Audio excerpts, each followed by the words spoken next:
چې په کوم شپه رسول الله صلی الله علیه وسلم معراج ته لاړو او جبرائیل جنت ته دننه نه ایستو نو جنت کې رڼا شو.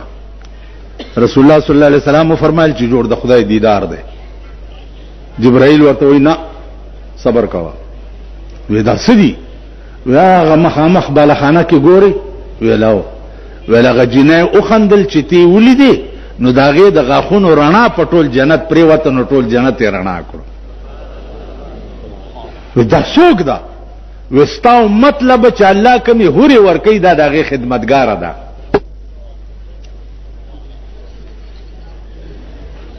وای اوس پختنه وشوا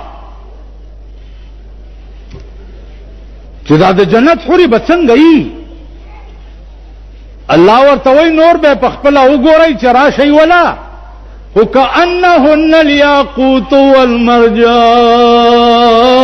والمرجان. دا حرب پرنګ او په صفایای کې د یاقوت او د مرجان په شانی د یاقوت او د مرجان په شانی دا بچا ته ملاویږي. ولمن خاف مقام ربه جنتان.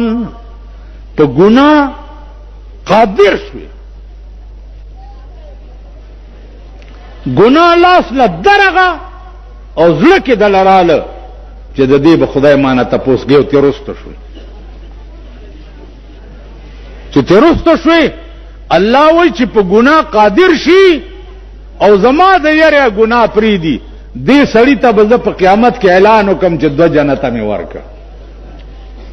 انعام 2 جنت. دا به څنګه جنتونه؟ فیهما عینان تجریان. په دې جنتونو کې به بهترینی چشمه بهیږي. چې جنتیان به پکې څنګه ناشتي. متکئین علی فرش بطائنها من استبرق. دی جنتیانو به تکیا والی داس تکیا به والی وی په هغه فرشونو باندې چې داغه 60 بدشنوري خمونی.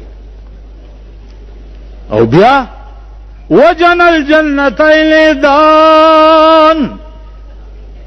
تکیا دیواله دا کېلا خورم د کېلې بوټه برا وګت شي کېلا بس پینا کړي استخلې ترو او بچ دا اکبر باچا لاټه لاس مخه ځوا په خله کې واله